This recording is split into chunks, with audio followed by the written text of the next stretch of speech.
ಸ್ಯಾಂಡಲ್‌ವುಡ್‌ನ ಒಬ್ಬ ರೀಲ್ ಹೀರೋಗೆ ಅಂತ ವೇದಿಕೆ ರೆಡಿ ಆಗಿತ್ತು. ಒಂದು ಸೂಪರ್ ಡೂಪರ್ ಹಿಟ್ ಮೂವಿ. ಇವತ್ತಿಗೂ ಅದರ ಸಾಂಗ್ಸ್ ಎಲ್ರಿಗೂ ಬಹಳ ಇಷ್ಟದ್ದು. ಒಬ್ಬ ಚಾಕ್ಲೇಟ್ ಹೀರೋನೋ, ರೊಮ್ಯಾಂಟಿಕ್ ಹೀರೋನೋ, ಮಾಸ್ ಹೀರೋನೋ ಆ ಮೂವಿಯಿಂದ ಹೊರಗೆ ಬರ್ತಾರೆ ಅಂತ ಎಲ್ಲರೂ ನಿರೀಕ್ಷೆ ಮಾಡ್ತಾ ಇದ್ರು.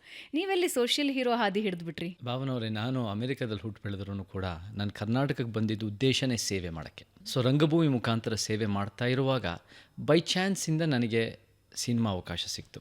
ಅದು ಅನೇಕರಿಂದ ಸಾಧ್ಯ ಆಯಿತು. ಅದು ನರೇಂದ್ರ ಬಾಬು ಅವರು, ಕಿಶೋರು, ಸುಮನ, ಅಗ್ನಿಶ್ರೀಧರು ಅನೇಕರಿಂದ ಸಾಧ್ಯ ಆಯಿತು. ಬಟ್ ಸಿನಿಮಾನೇ ನನ್ನ ಉದ್ದೇಶ ಇಲ್ಲ. ಆ್ಯಂಡ್ ಸಿನಿಮಾ ನನಗೆ ಒಂದು ಪ್ಲ್ಯಾಟ್ಫಾರ್ಮ್ ಸಿಕ್ಕಿದೆ ಒಳ್ಳೆ ಕೆಲಸ ಮಾಡೋಕ್ಕೆ. ಆ ಒಳ್ಳೆ ಕೆಲಸ ಮುಂದುವರಿಸಬೇಕು ಅನ್ನೋ ನನ್ನ ಉದ್ದೇಶ. ಸಿನಿಮಾದಲ್ಲಿ ನಾನು ವೈಯಕ್ತಿಕವಾಗಿ ನಾನು ಬೆಳಿಬೋದು, ನನ್ನ ಬ್ಯಾಂಕ್ ಬ್ಯಾಲೆನ್ಸ್ ಬೆಳಿಬೋದು, ಆದರೆ ಸಮಾಜದಲ್ಲಿ ಹೋರಾಟ ಮಾಡಿದ ಜನರ ಜೀವನನ ಉತ್ತಮಗೊಳಿಸ್ಬೋದು ಅನ್ನೋ ನಮ್ಮ ಉದ್ದೇಶ. ನಾನೊಂದು ಸಿನಿಮಾ ಇಂಡಸ್ಟ್ರಿ ನೋಡೋದು ಹೇಗೆ ಅಂದರೆ ಅದು ಒಂದು ವ್ಯಾಪಾರದ ರಂಗ ಅಂತ. ಕಲೆ ಜೊತೆ ಒಂದು ವ್ಯಾಪಾರದ ರಂಗ. ನನಗೆ ಕಲೆ ಮೇಲೆ ಭಾಳ ಆಸಕ್ತಿ. ಬಟ್ ಕಲೆಯಿಂದ ನಾನು ಮನೋರಂಜನೆ ಅನ್ನೋದಕ್ಕಿಂತ, ಕಲೆ ಅನ್ನೋದು ವ್ಯಾಪಾರ ಅನ್ನೋಕ್ಕಿಂತ ಕಲೆಯಿಂದ ಪರಿವರ್ತನೆ ನಾವು ನೋಡೋದು.